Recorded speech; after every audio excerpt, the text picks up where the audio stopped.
Hai,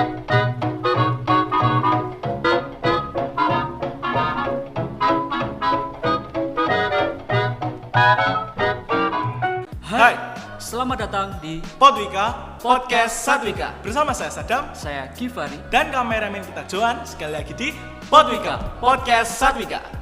Jadi di podcast ini kita mengajak kalian untuk bersama-sama melihat ke belakang perbandingan antara kegiatan belajar mengajar sebelum pandemi menyerang dengan saat ini di mana pandemi sedang berlangsung. Yap. 8 bulan berlalu ketika kita pertama kali mendapatkan informasi libur sementara dengan banyaknya wacana masuk sekolah offline. Ya. Dengan mulai dari 2 atau sampai 3 minggu ke depan. Tetapi meskipun begitu, sampai saat ini kita masih tetap menjalankan school from home Ya. Dan hal inilah yang menyebabkan kita masih harus tetap belajar di rumah dan menunggu sampai dengan pembelajaran luring dilaksanakan lagi. Ya. Dan yang pasti meskipun di era seperti ini, pembelajaran masih harus tetap dijalankan. Ya. Jadi education must go on, gitulah. Betul. Oke, menurut pendapatku ya, pembelajaran online itu bisa dikatakan free all days. Nah, kenapa tuh? Karena kita habis nugas bisa langsung tidur, nugas sambil tidur juga bisa, dan hal lain sebagainya. Karena apa? Keluhan kita sebelum pandemi kan seperti minta libur, minta jam kos, dan hal lain sebagainya yang membuat kita malas untuk belajar di sekolah. Yap.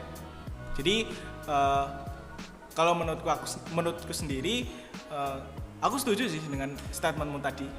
Tapi bagaimanapun setiap mode pembelajaran itu juga memiliki plus minus bagi kita. Kita tidak boleh hanya melihat minusnya saja, tapi kita harus mampu untuk melihat kebaikan yang ada supaya kita lebih bersyukur kepada Tuhan. Gitu. Oke, jadi nggak hanya di pandemi ini aja ya, bahkan sebelum pandemi banyak banget benefitnya. Yep. Dan kalau dibandingkan dengan sebelum corona menyerang, pandemi ini memunculkan banyak hal yang baik kan, dan khususnya itu bergerak di bidang pendidikan ya.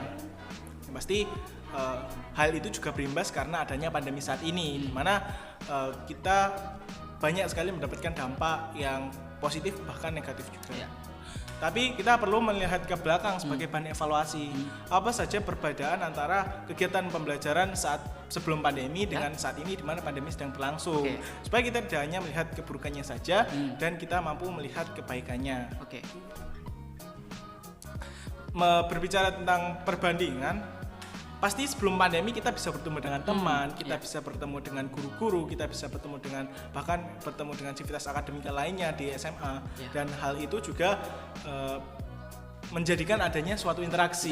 Nah, dan interaksi itulah yang menyebabkan atau yang menjadikan pembelajaran di sekolah itu menjadi lebih efektif lagi. Karena apa?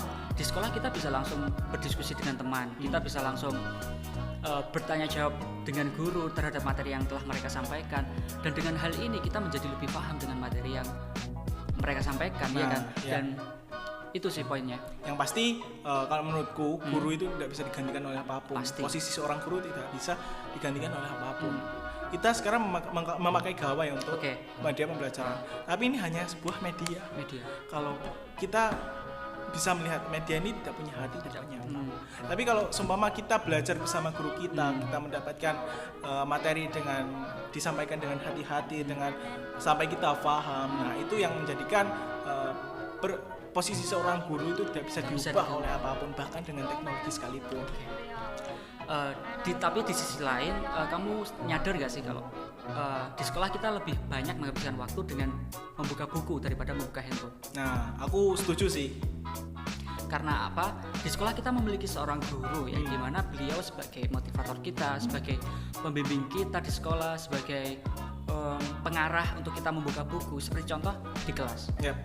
Kita kan diberi materi oleh guru, otomatis guru memberikan materi dari buku juga dong. Dan ada juga guru yang melarang muridnya untuk membuka handphone di kelas.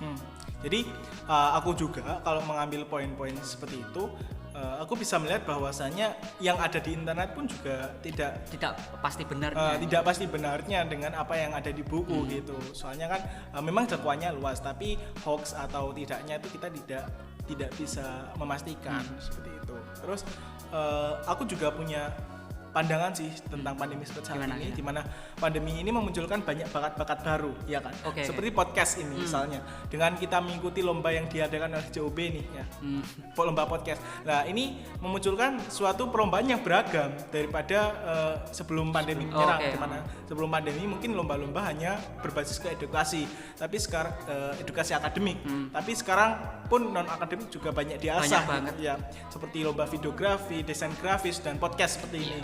Nah, jadi dengan hal ini banyak banget mereka yang jarang atau sebelumnya tidak pernah mengeluarkan potensi mereka, sekarang mereka semakin keluar ya. Nah, benar tuh. Jadi juga dibarengi dengan banyaknya seminar juga, seminar online yang kita kenal dengan yang namanya webinar. Nah, maka dari itu kita makin terasa gitu. Jadi ini nanti juga berimbasnya ke masa depan.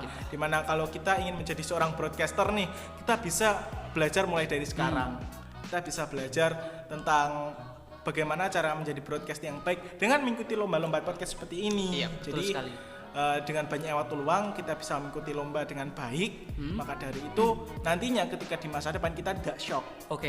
Kita tidak mengalami ketertinggalan daripada orang-orang di sekeliling kita. Jadi maka dari itu baik luring ataupun daring itu sama-sama menuntut kita untuk selalu berinovasi. Ya enggak sih? Iya. Apabila dibandingkan memang ada plus minusnya. Tapi kembali lagi seperti yang tadi, kita harus mampu untuk selalu melihat kebaikan walau keburukannya itu sangatlah banyak. Seperti itu. Jadi solusinya ya, solusinya kembali kepada diri kita sendiri. Bagaimana kita menghadapi atau menyikapi semuanya. Bagaimana cara kita beradaptasi, bagaimana cara kita menyesuaikan diri terhadap kemajuan yang ada, dan pastinya bisa saja pembelajaran sistem kali ini bisa diterapkan di sistem pembelajaran masa depan dengan segala aspek yang sudah dievaluasi. Tambahan juga, kita sebagai pemuda yang kadang-kadang menjadi agent of change, agen perubahan, kita harus mampu mengubah grafik penularan pandemi COVID-19 ini yang sebelumnya meningkat menjadi turun drastis kalau bisa ya. Karena kita sudah rindu untuk bertemu dengan teman-teman, kita rindu pembelajaran seperti biasanya, maka dari itu kita harus mampu menyuarakan kebaikan walau hanya di rumah saja. Tetap di rumah apabila tidak ada kepentingan yang sangat urgensi gitu. Dan kita ini kan sebagai pelajar, tugas kita adalah selalu belajar. Kita harus belajar untuk menghadapi segala situasi. Jadi tidak hanya situasi yang buruk, tidak hanya situasi yang baik saja, tapi bisa juga kita harus bisa menghadapi situasi yang buruk sekalipun. Jadi mungkin itu dari kami. Kita harus tetap menjadi pemuda yang selalu berinovasi di keadaan apapun. Bahkan kalau pembelajarannya berbeda pun kita harus mampu memanfaatkan dan menyesuaikan keadaan seperti itu. Maka dari itu mungkin cukup dari kami bertiga. Modwika akan terus terbang berkarya untuk kemajuan kita bersama. Patuhi protokol yang ada, dan dari kami sampai jumpa.